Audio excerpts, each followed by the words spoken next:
Tu Bambali. Bambali. Voilà. Comment tu vas? Je vais bien. En forme? Ça va. Allez, à toi l'antenne. Rubrique People. La chronique People. Alors Thioroma Ndiaye bismillah nga dalal sa gan bi. maa ngi lay nuyu Maïté. Super. nuyu auditeurs yi Di la fay Thioro. yi ñuy déglu ak ñi ñuy seetaan ci plateforme yëpp sur internet. Je vous fais de gros bisous. Voilà ni nga ko waxee tey Bambali la ñuy dalal xam nga Faramareen macha allah dafa yaatu. Ils sont tous des chanteurs. Ah oui. Donc Bambali ñu ngi lay nuyu. waaw maa leen di fay damay njëkkee ci borom kër gi xam nga di leen nuyu ñëpp vraiment di leen wax ne c'est un plaisir xam nga bokk ak yéen benn kii bi xam nga benn émission bi yow grand perso dama naan sama tons wala sama grand sa papa sama xarit la. waaw kon sama papa la waaw.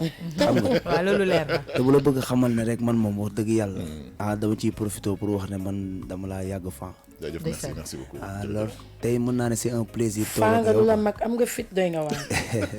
waaw di nuyu vraiment auditeurs yëpp xam nga ak sénégalais yi waa diaspora bi bàyyi ma kenn maa ngi nuyu soppe yi xam nga sama famille bàyyi ma kenn jaa ngeen jëf. jërëjëf dalal jàmm fii. dalal ak jàmm. Et quand il parle, on a l'impression que c'est Wally Seck qui parle. Ils ont la même voix. Voilà, on nous dira que c'est le son.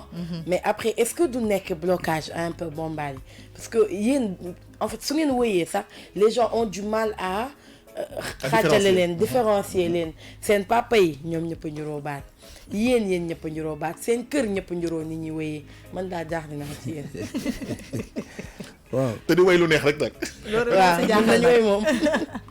pour man xam kañ la doon blocage parce que li nga wax nii c'est une question très importante ba tax na loolu dama ko yàgg dégg mais loolu pour man du blocage parce que mën naa ne xam nga dañu xas ba ne deret tey jii ku ci mel ni sama papa Youssou Ndour bu amoon rakk buy way amaana bu woyee nga dégg Youssou Ndour xam nga tellement que ñun suñu deret dafa fort ba tax na comme ni nga ko waxee suñu papa yi mën naa ne presque ñëpp a niroo voix koo ci dégg wala koo ci gis da ngay xam ne kii fii la bokk man pour man nag du blocage parce que man bon yàgg naa ko wax ci Papa Thione laa jàngee ay way ni moom laa mës a bëgg waye depuis ba ma nekkee xale xam nga ma dem ba màgg nag bon xëy na peut-être voix wu xale bi moo tax ngay dégg xaw a dégg Wally bi noonu mais Wally c'est un Papa Thione Wally non c'est un Papa Thione xam nga ba tax na bon c'est normal tamit c'est normal des fois man Wally dafay way di mel ni sama papa xam nga des fois ma dégg sama papa mu def comme si Thione xam nga pour man loolu du blocage vraiment. maanaam deret du fen daal. waaw deret du fen. c'est de vrais Faramareen comme ils disent. Bambali bi nga commencé ak léegi yàgg na yàggul bi ñu la découvrir ak léegi yàgg na yàggul tu fais ton bonhomme de chemin. gis nañ ni que début bi da nga ñëw ak ay affaires yu bien à un moment donné on avait l'impression que da nga xawoon dellu ginnaaw tuuti pour après ñëwaat est-ce que mën nga ñu expliquer un peu. waaw xam nga. man mën naa ne ak sama nijaay laa débuté Baba Amdi. Baba Amdi ci nga doon way ay xale bi li ma neex ci moom. moom dafa ñuul waaw ci laa doon way yooyu ay kaay ma takk la. affaire yooyu noonu xam nga. boobu daal yaa ngi woon ci lu ne rek yëfi gu ne. waaw man nag boobu dañ ma doon wayloo de parce que xam nga boobu en plus boobu maa ngi am 18 ans waaw mais 18 ans nooy woyee yooyu. mel ni 18 ans xamul dara. yaa ko sentir way ko. yaa ko sentir way ko de. non man dañ maa woyloo man voix bi laa am. yéeg dañ la ne yow dugal sa loxo ci taal mi rek. waaw man dañ mën a defal lii ma appliqué génn laa ci woon maanaam ci gàttal. ci yëf yi. ku neex a ngi ni toog. xam nga ba tax na man bu doon man ak man rek. non du ma woy ay kaay ma takk la. loo doon woy loo naroon woy bu doon yow ak yow. bu doon man waa dinaa woy benn morceau boo xam ne dinaa woy sama papa. dinaa woy sama yaay comprendre mooy jamono jooju amoon naa gel dinaa woy sama gel bi. dawal jooju sa gel bi woyoo ko woon ci woy wi. dégguma teelul 18 ans teelul. waaw c'est normal gelam bi est-ce que woy ko woon ci woy bi dëgg rek boobu amoon naa gel. gel bi woyoon nga ko ci woy bi maag yow wax. non boobu nag damaa xëccoo dama ne ko saay. dama ma dugg ci tur bi sinon du baax. sëy c'est bi que day fekk na moment boobu maa ngi dañoo xuloo woon ndeysaan ay waay mu bëgg mu baal ma ne ko yow xaaral am na lu mu lay waaj noo ko yaa tooñ. wéyalee woon ma wax ko wala ma noppi Waxal. waxal mbaa ma wax waxal gis nga yow na kenn wax. su ma jógee fii dama lay bloqué léegi léegi da nga koy wéy laari comme ça bu ko defee ñu xam man li ma gis ci moom du ma jaar ci tur bi ndax léegi am na jëkkër waaw waxal la waaw léegi am na jëkkër moo tax man waxal li ma laari gis ci moom après ma ne li ma saf ci moom yi moom dafa ñuul ndeysaan teg ci jonge baram biram waaw kay du ma tudd tur ndax daa am borom kër waaw léegi am na ak way boobu dafa neex. mi ngoog waaw léegi gis nañ période boobu quand même malgré ton jeune âge comme ni nga ko waxee on parvenait à te tirer du lot c'est-à-dire ñu xam ni vraiment valeur sûre nga ci musique sénégalaise à un moment donné Bambaly on avait l'impression que dafa amoon benn break qu'est-ce qui s'était passé waaw baal ma maa ngi jégalu de fàtte woon naa sax boobu mais boobu noonu mën naa ne bon xam nga pour man c'était juste pour gën a laakatu parce que xam nga boobu man souhaité wu ma woon génn ak album xam nga parce que studio bi ci kër gi ma juddoo la nekk fa la sama yaay nekk xam nga ba tax na Baba Amdi ak sama yaay ñoo bokk ndey ak baay xam nga moment boobu maa ngi nekk di fréquenter boîte de nuit di way ba si yàgg Baba ma am occasion pour liggéey ak moom am chance pour liggéey ak moom mu defaral ma son yu bëri ñu def presque ay 12 sons yooyu noonu par la suite mu ne day génne album xam nga man ni tamit aussi bon ak fougue de jeunesse bi nga ne waaw voilà tu vois xam nga mu defal ma album 7 titres ñu génnee ko et tout ça loo xam ne nag dama ko regretter mais benn côté xam nga loolu daf ma permettre à ce que pour ma jàng lu bëri ci àdduna da nga jàpp ne jot ñorul woon bi nga koy def wax dëgg yàlla moment bii nii laay soog a xam ne ñorul woon moment bii laa koy soog a xam parce que gis nga dama lay xamal benn affaire milieu boo munti dugg gis nga pour man il faut que mu am ku la ci jiitu koo xam ne tey jii mën na la teg ci yoon bi xam nga bien vrai que Baba mu ngi ma doon teg ci yoon mais man moment boobu noonu xam nga fougue de jeunesse bi ngay wax et tout ça xam nga waaw maag paa bi nag mënuñoo dëgg ndaxte dama ko doon jaay star xam nga nga dem toog kër mère maanaam ko jamono ji fu mu toll nii xew maa xew comprends nga loolu métti léegi nag de ce fait may dem di gën a jàng lu jëm ci milieu bi xam nga di gën a jàng xam nga maturité di gën a yokk et tout ça mais bon maa ngi doon jouer soirée maa ngi doon jouer ay soirée mais lenn rek laa gën doon def mooy feeñ ci écran yi génne lu bees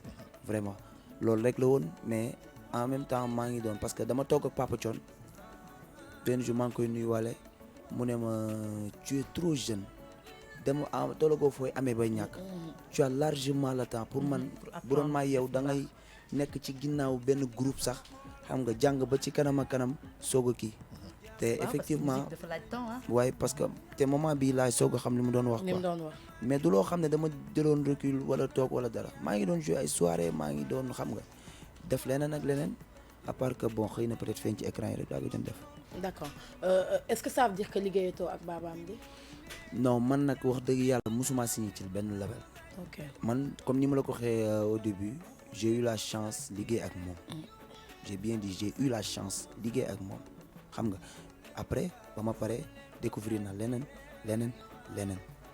est-ce que après loolu moo indi sa diggante ak The Best parce que The Best Production man je pense que yaa ngi nekkoon ci logique bu liggéey ak moom. waaw moom nag grand ku ñu naan grand Djibi Diop waaw borom Média Dakar moo ma ko présenté voilà Djibi Diop ba ma ko présenté bon ñoom The Best ñoom dañ leen xamee ci waate xel xam nga vraiment ñu doon ay comédiens xam nga mais bon ku ci mel ni The Best dafa yoroon na machine am ordinateur am yor ay kii woon bagage am waaw yoo xam ne pour defar son et tout ça yooyu mooy son comédie mooy comédie musicale comprendre nga mais man nag ba ma ñëwee foofu noonu mu amoon benn son boo xam ne moom laa génnee Kimalove avant sàcc bi mu am benn son boo xam ne benn beat boo xam ne ma dégg ko mu neex ma par la suite ma dugg ci cabine bi di ci fo comprendre nga mais affaire bi génn ñu filmer ma affaire bi wër WhatsApp bi bon ci lañ ko jublu def son génne ko et tout ça yooyu noonu affaire bi na liggéey foofu fa la tàmbalee comprendre nga mais c'était du woon studio boo xam ne pour non woykatu musique du doon label contrat bu leen lié wala. non déedéet du label sax pour te du dire label ok. comédie musicale xam nga mais bon ñoom ñu doon débrouiller wu et tout ça après xam nga man nañ tamit ma fréquenté leen ñu génnee loolu noonu sénégalais apprécier ko par la suite moom mu jëlee affaire yi au sérieux tu vois commencé defaat ay yeneen son ba yeneen artistes commencé dafa ñëw ndànk ñoom Mandiaye Seck. Parce que dafa sentir sa talent, on va dire. ñëpp tout le monde xam nga ay sama frère Bastion xam nga ñenn bugguma lim sax mais gars yi après yéen ngeen jël woy yi xam nga laar yi Mayte xam nga lu garaaw ci affaire boobu kii li ma comprendre man ci seen histoire parce que problème bi dès le début maa ngi koy suivre maa ngi lay suivre via réseaux sociaux yi nga nekk yëpp maa ngi suivre Mandiaye maa ngi suivre Bastion maa ngi xool waa The Best xam naa ñu leen xam donc maa ngi link affaire yi kii di enregistré ay woy li ma comprendre bu ma juumee nga ne ma demeewul noonu xëy man j'avais compris que kii woy bi mu waroon génnee moom la ñu jël woy ba xaw ma dañ ko dëpp xaw ma dañ ko dippër ñi jox ko Mandiaye mu di ko woy noonu la demee ou pas. en fait wax dëgg yàlla pour dire vrai dama ne woon dootuma ci wax. waaw non mais da ñu expliquer quand même ñu xam moo gën ñun tam ñu nager ci erreur. dama ne woon dootuma ci wax parce que gis nga pour man vraiment dama regretter sax sortie boobu ma defoon parce que loolu ba ma koy def c'était juste pour seetal sama der.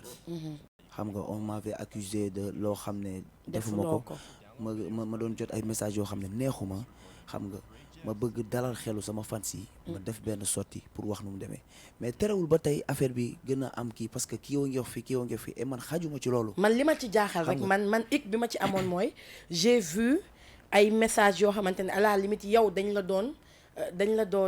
doon xoxatal naan la ay parrainage sur tous les plans wax mën naa dem ci sëriñ dinaa dem ci sëriñ ak nangam c'est des messages yoo xam ne existé na ou pas. waaw moom laa lay expliquer ma ne loolu sax dama ko réccu mais c'était juste pour montrer des preuves yoo xam ne xam nga les faits et tout ça mais bon xam nga dama ko réccu ci li ma wax ci li ma génn def loolu parce que man j'ai reçu beaucoup de messages yoo xam ne venant de mes fans ñu ne ma waroon wax même bu fekkee yaa nekk ci dëgg sax waroo wax xam nga da ngay kii mais bon comme ni nga ko waxee pour ma leeral nit ñi aussi billahi wallahi watallaahi fii yàlla rek a fi nekk yàlla suñu borom rek a fi nekk man doomu géwél la gis nga nit ñi kenn mënu leen nax am na loo xam ne buñ ko dégg gis nga buñ gisee nen da nga naan nen a ngi nii comme naa ne si kii wax dëgg yàlla man j'ai eu la chance am papa bu mel ni Thione Ballago Seck Mapenda Seck keneen ak keneen bokk ci famille boo xam ne bu dee ay way kese la non xoolal bëri na way yoo xam ne mën naa koo reprendre bëri na ci ay way yoo xam ne wóor na yàlla samay way papa yoo xam ne Sénégal ñu bëri xamuñu ko am Thione Seck leer na am na ay way yoo xam ne buñ ko tegalaatoon fàtte na ko ndax li ñu way bëri na neex na trop ma gëstu ci loolu moo gën ma dem fekk loo xam ne ñu ngi ci yoon pour ñu xam leen wala ñu découvrir leen may ñëw di leen def loolu du ma ko def xam nga dépassé naa loolu mais bon ba ma gisee sortie boobu ñoom tamit ñu def vidéo bi di wax yoo xam ne ay bi ma gën a metti du son yi parce que moom comme que nee na dama ko doon defar ay témoin yàlla gis na te yàlla suñu borom moo fi ne dina àtte son yooyu yàlla suñu borom moo ma tiim ak sama carrière bi man maa ko way man maa ko moom du loo xam ne c'était gratuit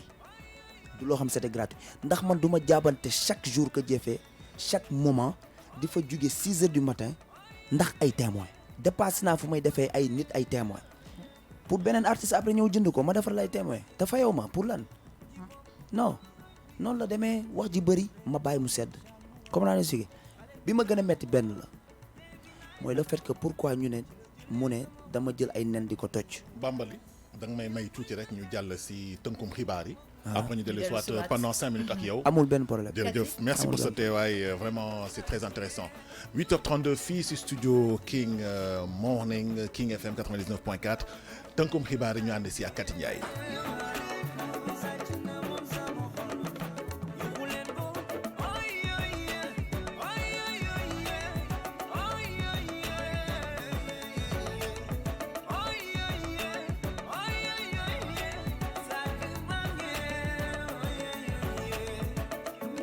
bi nañuy continuer waat pour 5 minutes Thioro ñuy dalal voilà jarbaatu doomu Thione Seck Mapenda Ousmane cousin Wally Seck Bambali Thioro ma bàyyi waat la ak sa invité.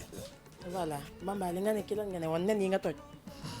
non Thioro billahi wallahi tallahi nii sax je me sens mal à l'aise le fait que mu ci waxaat. mais wax ci une bonne fois pour toutes nga tëj ko.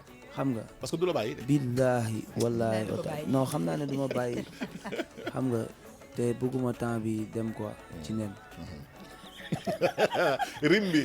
ci léegi nen yi mais quand même nen yee la nen yi waaw mais est-ce que ragaloo nag un peu parce que après ay menaces am na ci est-ce que ragaloo ñu yóbbu la ci yeew la téye baat bi. jamais de la vie su ma ragalee benn yoon non bu ma ragalee benn yàlla na ma ko loolu ragal yëpp yàlla la pourquoi may ragal xas naa ba dugg ci lii dama ci dem ba jeex aw ma lu may ragal ku dul yàlla suñu borom. da ngay xuus jaar ko. non xoolal li ma gën a metti nan la ngay jëlee ay nen yow di ko sànni waaye léegi loolu lu mu la mën a def même bu fekkoon maa ko def loolu lu mu la mën a def benn Bass Thioung moom il a cité Bass Thioung le fait que nee na moom Bass Thioung nga ànd ma jël ay nen di leen ko sànni Bass Thioung presque chaque jour mu ngi sama kër ndax studio bi fa la nekk Bass Thioung balaa moo dugg ci musique maa ngi moo ma doon fanaan chaque jour di solondoo ay yére. waaye bu ngeen xasee ba siiw da ngeen di féewaloo loolu yàgg na fi mënul nekk ndax moment bii nii may waxe yow déggoo ma avant problème bii di am. billahi wallahi wa tallahi chaque jour ñoo doon nekk kër ga. sama wax jee ngi bëgg a ñëw est-ce que depuis problème bi gis nga ko. non moom dafa voyage nee na tournée nationale. kan Bass. ok. Thioro lan la c'est que nag Thioro mais non c'est que man ma koy gis ci ay école ay école non mais attends après mu dem tournée nationale xam nga. bu fekkee yow loolu tamit doy na waar. bu fekkee yaa ngi may suivre waaw. yow kon war nga koo suivre. wala wa suivre maa ngi koy suivre. yaa ngi koy suivre. waaw kon demal xool ci page am comme lu ci mel ne page Instagram am di nga gis. man déglu ma statut WhatsApp moo gën a jege. non te man ay kii laay gis. non ay école ya Sainte Thiandoum. waaw li ma xam ay collège Sacré-Cœur. waaw d'accord mais mais man du ma waxal dara loo xam ne leeru ma. dëgg la kay parce que man mii di wax yow dama koy suivre parce que sama frère la chaque jour ñooy nekk. et Mandiaye Seck dans tout ça jot nga ko waxtaan ngeen parce que après tout yow ak Mandiaye histoire de famille la. kooku sama deret la sama mag la sama kilifa la. kenn mënuma jaxase ak moom te duma ko nangu. ak ku mu mën a doon. affaire bi duma ak moom. ndax sama mag la. comprendre nga yaa ngi comprendre mais gis nga je te dis une chose li tax ma ne la sax dama réccu moment boobu noonu sama xol metti na parce que j'ai perdu énormément de temps ci loolu dugg fu ne billaay wala jaay su ma la waxee nu ma doon def bay lijjanti xaalis xoolal noo xalaat def naa ko pour lijjanti xaalis rek pour nekk di def ay son imagine toi nga xëy un beau jour ñu ñëw joxe lépp nga gis kenn yow mélodie yoo xam ne yaa ko way ñu ñëw joxe ko. man su ma la waxee sama cas man personnellement sama biir quand j'ai suivi le truc man merewuma kenn man Mandiaye personnellement man Thioro rajo laay waxee man moom laa mere woon àll tu sais pourquoi man je me disais ñëpp waroon nañ mën jël sa production. sauf moom wala mën na ko jël peut-être parce que yéen a bokk deret mais mu nekk ci consensus. kooku lu mu def baal naa ko ndax sama. waaw waxu mbokk ngay wax rek ak waxu rafetal àddina. waaw waaye comme moom noonu la ko gisee kay. lu mu def barke alxuraan jéggal naa ko ndax sama mag la lu ko neex def amul benn problème. man daa xam nga lu may bañ lañ doon wax naan Thione jiboowul ak Ousmane ak Thione jote naag Mapenda ak Thione jote naag kii loolu laay bañ mu dal leen. loolu mënul nekk parce que man maa ko dul nangu. macha allah kenn ku ci ñëwoon ba ci man sax ne ma yow laa bëgg bàyyi ma mën a la bàyyiwuma la. yow da ngaa loolu conviction bu rafet la. non du ma ko def. parce que xam tax ëllëg dafa jar a sóoraale de. après loolu sàcc bi ci la ñëw ci nga génnee sàcc bi wala avant. avant loolu laa génne sàcc bi. waaw dégg nga sax clip bu loolu sàcc bi moo indi clip bu problème sàcc bi sax li ko muur ndax ay coow ak ay non non clip bu sàcc bi. moo indi problème laa bëgg ñëw nag ñu wax si clip boobu moo indi problème boobu. clip bi pourtant moo indi problème parce que yóbbul naa ko sama papa gis ci séquence yoo xam ne bëgg nañu changer ko ma dem tegal ko sama waa ji xam nga ma ne ko sama papa de lii ak lii mu jëlee ko neneen il s'est senti vexé mu foog ne man ci affaire bi neexuma xam nga wax ji yegg feneen noonu la commencé man daal maa toog jéegi saa ñàkk déggoo daal ñàkk déggoo la quoi en fait xam nga mais ba ma gisee ay publication ils m'ont traité de voleur et tout ça yooyu noonu ma bëggoon seetal sama der et tout ça xam nga affaire bi gën a jël ampleur mu doon loo xam ne dama ko réccu mais yàlla xam na ne moom en personne ba léegi jàppalu ma ko dara parce que même bu dee benn fan defaral na ma ko lu baax ba may toog di ko sant defar na ma ko lu baax man laa wax man li ma ko defaral amul solo soxla ma ko wax mais moom même benn fan defar na ma ko lu baax su ma sañoon demee noonu. wax nga waxi góor. waa léegi man Bambal damay ñëw ci son bi yi nga xamante ne mooy sàcc bi. yéen daal da man ngeen xam lu ma njëkk a neex ci son bi beat bi da ngay sentir bipu Bob Marley la ci biir maanaam du reggae mu tegu ci kaw reggae boobu mu nekk affaire bu rafet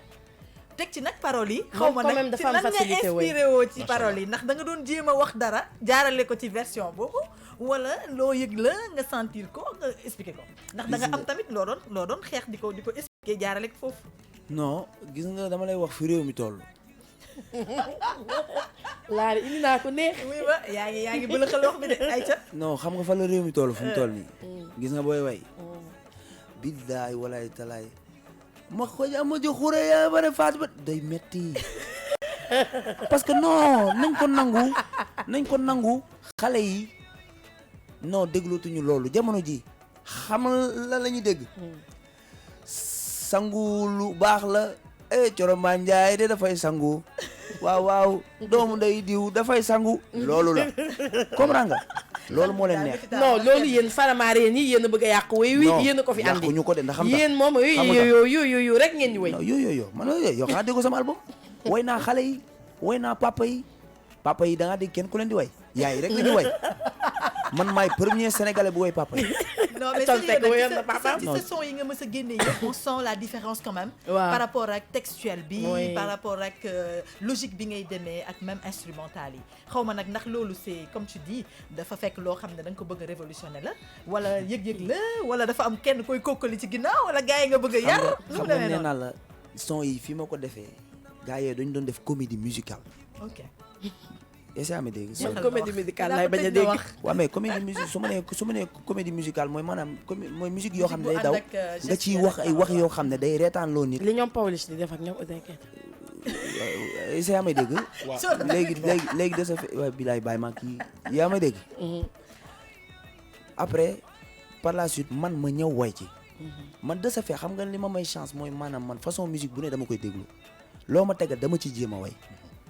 boo ma tegal dama ciy jéem a way man noonu laa mel damay déglu lépp comprends nga li may déglu mbalax sax bëriwul moo tax musique bii nii benn moment dama ci nekkoon à l'aise ba ma koy way dama ko sentir xëy na peut-être moo tax comme li ñuy wax lu jóge ci xol mooy dem ci xol. bi nga koy joué grand théâtre keroog sentir nañ ni looy yëg la et puis gis nañ ni que boo koy way également ce public day wuy si parce que wuy bi dafa am grand théâtre boobu fu mu toll nii Wally bu géntoon loolu du ma ko def du ma ko njëkk a jiitu ci scène bi bës bi yëpp maa ko jël. xanaa bu Thione Seck jàllee vestam bu rëy. non loolu c'est à part. waaw dafa leen waaw léegi yére Thione Seck bi non loolu c'est à poosam yi part mel ni lu ñu sol xorom kooku sama idole la kooku sama idole la du ma wax ci moom. man fi mu ne dama koy jëw nii ndax lii bu toqee ci noppam rek téléphone bi maa ngi koy gis nii. non man nag kaay ma xamul benn affaire maa ngi moom dañu nekk di def album te bëgguma mu supprimer samay voix. comme da lay censuré de. voilà est-ce que yaa may dégg. safu ko sax sama papa la sama idole la du ma wax li mu sol rafet na macha allah. li mu woy neex na. en tout cas daal li ma mën a wax daal mooy Bambali jël na buzz anniversaire ba. man daal xam nga lan laa remarqué Bambali ñi ñëpp say fans nañu non dañ la xoolal dañ la bëgg seen biir xol moo tax xoolal maa ngi ne nemb di leen déglu rek non je sens que ñii dañ la bëgg en fait yéena la lu bëri ndeysaan. man j'ai eu à l'écouter sur plein de titres mais à chaque fois je me disais qu'il y avait une touche baat bi moom kenn waxatu ko ñoom ñëpp boo leen déggee rek xam ne c'est la même famille bon sang ne saurait mentir mais chacun avec le style particulier bi nga xam te ne moom la ñëwee et tout et c'est bien que mu démarqué macha allah dafa am facilité woy voilà et c'est bien mu démarqué wu sax parce que artistiquement aussi quand tu es dans une famille boo xam ne yéen ñëpp ay waykat ngeen il faut que mu am différence non parce que tamit loolu tamit c'est vrai man je dis la vérité benn moment dañ ma doon forcer à ce que pour ma xaw a changer tuuti. xam nga xaw a changer tuuti parce que bon xam nga ñun ñëpp comme ni nga ko waxee dañu xaw a nuroo ci benn côté. waaw foog ñu xaw a changer. man nag de ce fait moo tax ba ma viré côté boobu noonu gis affaire yi effet yu mu def. mais bon comme je dis man billahi li may déglu mbalax sax bëriwul am na musique yoo xam su ma la ko tegaloon nii da nga naan Bambali lan ngay déglu nii. tellement que musique yu bizarre lay déglu. parce que ouverture nga bëgg. non du loolu sax mais dama nekk xale teel a bon xam nga. mais ouverture bi Mais mooy c'est carrière bien ça. internationale. Mais quand tu le vois ça avec les gens avec lesquels ils s'accompagnent, effectivement, ñoom ñëpp c'est le même, à peu près le même style. Da ngay xam ne ñii ay boy town lañ, ñoom dañuy dund musique, ay mélomane lañ. waaw léegi nag xoolal dama leen di wax benn affaire xam nga man fii nag may gendarme ba. Tey jii Coro mayaat juróomi minute. après ñu jaar si Seydina pour horoscope ba juróomi minute. après nag xoolal li ci des ñu def ko en off. Bambali nuyu naa la. maa ngi lay fay. léegi rek dafa am benn question bu ma lay laaj. parce que dégg naa léegi ñu ne la nga ne lu wax nañ la ba sonn pour nga changer man dama lay laaj ndax yow yaa bëgg nga sa carrière weesu bu Wally Seck. ay la ay waay question piège la de Question. ay soo ko tonto. non Wally Seck référence la exemple la waaye nag man perso Bambali Mapenda Seck Papa Thione Papa Mapenda Wally Seck ak keneen ak keneen déggoo ma de keneen ak keneen xëy na peut-être bëgg naa def loo xam ne kenn defu ko fi. exact léegi nag est-ce que kon jotul yéen ngeen changer seen style indi loo xamante ne yéen a ko moom def seen yëfu bopp parce que man dama seetlu ne yéen ñi xale yi tey ji surtout yéen ñi nga xam ne ay frère Wally ngeen Wally bu sëqalee boppam ngeen sëqal seen bopp yi. man de sama bu ma bopp baa bàyyi ngi ma ma nii yeggali non dama lay wan ba pare parce que waaw. sëkkal bopp boobu kenn gisuma ak karaw sama bopp baa ngi nii bëri ay pax. léegi chaîne yi Wally takk na ay chaîne yu mais bëri ni yaa ngi ni kenn takk fu nekk nga lonk fa dara te takk lonku ma fi dara de. ah, c'est que chaîne baa ngi nii c'est may xam luy gis. problème bi waaw. xam luy problème bi. bu gis solee nga pain ngeen sol pain. non mais attends dama mënuma sol yére yu rëy man dama mais ndaw. sol yu rëy mais bu defee bu Maam sotee Wally ba boobu. sauté ngeen sol ba sauté bu defee 52 chaînes yi ngeen takk ko bu takk waa léegi sax li gën a gaaw li gën a gaaw sax. waaw xam nga nee naa la Wally exemple. waaw man dama koy xool di roy ci moom léegi leer mbaa leer na. mooy sa mag et puis mooy sa mag. mooy sama mag. te wax dëgg yàlla. am fenn foo xamante ne da nga fa yegg. Wally Seck bi muy doog a Waxal ci micro commencé bi, bi muy doog a commencé nekk ci dugg ci milieu artistique bi. ku ko ne woon ne fii di nga fa yegg peut-être dina ne non peut-être gëmoon na boppam mais ampleur bi mu am tey Dans si peu de temps, peut-être moom moo ko may boppam dafa ñëw indi lugu boppam stylu boppam pourquoi pas nag yéen ngeen indi seen lugu bopp ak seen stylu bopp mais ngeen jàpp jàmbur bi rek seen frère la dëgg la mais lu mu bu gàttalee ngeen gàttal bu ca bu defee ba sute ngeen def ko bu takkee chaîne ngeen takk ko lu mu def ngeen def ko yow laari doo ko bàyyi yow ki doomu jàmbur la. su ma dama koy laaj su tey ma place Thioro laay ñëw nekk journaliste waaw mais wuy ma su ma defoon dabala dañuy gis Wally su ma soloon jëngal xam nga jëngal moom dafa xewi. def di bu tontoo mag bi léegi bu ma soloon non déggu ma rek su ma soloon jëngal Bàyyi jàmbur. ñu gis Wally su ma soloon style rappeur ñu gis Wally Seck parce que xam tax loolu dafa fekk ne dama bokk ak moom xam nga tey ji la ma doon danger bi bokk ma ak moom dara ma doon artiste bëgg a jël sama yoon bëgg a def dara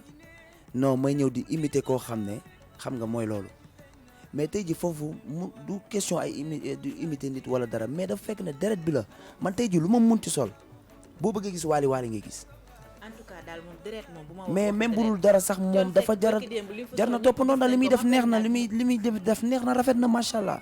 man Bambali man bëgguma wax ay waxi deret waa léegi coon ak laari may ma tuuti ak Mapenda bokk ndey ak baay lu tax démb deful sayer yenam pourtant ñoo bokk ndey ak baay defal lan sayer yen bi coon Seck sol fii démb barki yeneen bi yow doo ma dugal. laari Coro looy tëjee ak sa invité bi mais vraiment c'était très dañuy laaj intéressant. juste ndax sàcc bi lan moo ci topp. koor gi bu jàllee kay moom. yaay ndax dootu ñu ko defati jaww di jeex. déggal lii ña doon wax ñëpp dinañ nopp. koy liggéeyal léegi. ku may liggéeyal da ngay ñibbi ca baaba am di wala nooy def. daay la déggoo ma de. moment ba may liggéey ci baaba. waaw maa ngi liggéey ci The Best. waaw maa ngi liggéey ci ñoom Mbaye Si Ndiaye. waaw. parce que ñoom tamit. waaw waaw am- ñoom Ibro. waaw waaw waaw ñooñu mën nañ. pourtant damay def fee son bàyyi. ñëw def fii son génne. yow seen waa kër am nañ studio tamit est-ce que doo yem seen famille. waaw yow mais- mii doy nga waar. waaw mais son bi may waaj son bi am naa ba son boo xam ne instant bi pare na mu ngi ci studio Mbaye Si. son bi may waaj a def nii instant bi maa ngi koy defee studio Babam di sama studio la. waaw dëgg la studio yi ma la wax yëpp sama studio la ñu. waaw d'accord. ma nekk Faramaren musique maa ngi fay waajal dara. ok léegi man maa ngi Tous ñëw bu kon nekk ci daal entourage bi manager. léegi maa ngi nekk manager Bombali ndax yow bañ ay laar yi bàyyi la. su ma ñëwee ñu lijjanti liggéey maa ngi ñëw. waaw léegi looy tëjee rubrique bi Coro. Bombali merci Al ce fut un réel plaisir. Déjà dalal partagé. la ci studio Vraiment, King FM Bambali. c'était très riche vraiment Oui. sans détour sans complexe. xam naa li tax ma insisté woon ci nga ñëw. parce que xamoon naa ni que nii lay demee donc kontaan nañ ci yow. super. non man maa gën a kontaan vraiment comme ni ma la ko waxee c'est un plaisir xam nga ñëw fii ba pare partager. Laari mi ngi ci lu ne. bilaay partager émission bi nii xam nga ak ñu mel ni yéen vraiment ça a été un plaisir di leen sant bu baax vraiment ndax gis naa ne wax dëgg yàlla samay fan si ngeen. waaw léegi dañuy balaa way maa nag ñibbi dañuy way. yéen après dañuy dut ay big ak feuille. nga defal comprends nga autographe. waaw parce que xam naa ne moom fii ak 2 mois di ngeen ma bëgg a jot mu taleen. du mu taleen. ba ci man dañuy way man rek sa mbokk ñun mi ñu graawul dañuy way Ouais, rek. non mooy ma la mën a sa appart kee wa tax may wax. moo lay Laaj. marché. ñun dañuy way rek dañuy boole ci way yi. waaye yëkki-yëkki nag rek xoolal nel mayte. mën na la naan waa kii mën lu na muy la wax nii. dimbale si wàllum colin ak waaw. ñoom Bàyyi ñaar nga moom wax. dina baax. waaw cum ñoom ñaar yaa dina baax. xew ma ne ko cum yaa xew sa loxo ci soos bu ni donc mi ngi noonu non seulement maa koy manager mais xam nga moom yaayam sama bàjjan la. macha allah. donc dafa doy waar rek. mais vraiment sama rakk la. en tout cas li ngay def neex na. li ngay def franchement style bi nga ñëwee nii man j'aime beaucoup. Recherche musicale bi ngay def nii c'est très important. Merci donc beaucoup. fi nga teg sa tànk foofu la. Yàlla continuer ci lancer boobu Yàlla noonu di nga baax ci na. gis réussite bu bëri. Yàlla ndax baax tax ñu mën laa différencier. man nag vraiment personnellement je te découvre et vraiment kontaan naa trop partager plateau bi ak ñoom ñëpp. parce que gis naa ni que vraiment am nañu cofeel bu rëy si yow te man tamit am naa ko si yow ak respect. oh Voilà. sama xol set na. Donc mi ngi noonu merci Bambali. Merci. Je fais un gros bisou à Mami Diallo ta belle-sœur. Madame Modi Diallo parce que moo ciy jàpp. di ci jàpp ndax Bombal du yeewu heure. oh oh. Bombal day tardé Tardé. boo ko invité. waaye tey tardé wul. teel na ñëw te yëpp mamee ciy jàpp sama jabar jooju gërëm naa ko. non du macha ma wax allah mami yàlla non na yow fi bàyyi yàgg. rek mu seet. non te wér. du ma wax Ne réponds pas à la provocation. du ma wax. merci beaucoup rubrique people ñu dalaloon Bambali Seck ah muy doomu Thione Seck Mapenda Ousmane Seck di cousin Wally Seck bon sang ne saurait mentir ce fut un vraiment bànneex la woon moment de plaisir la vraiment sur dans King Morning merci beaucoup Bambali merci beaucoup. jërëjëf.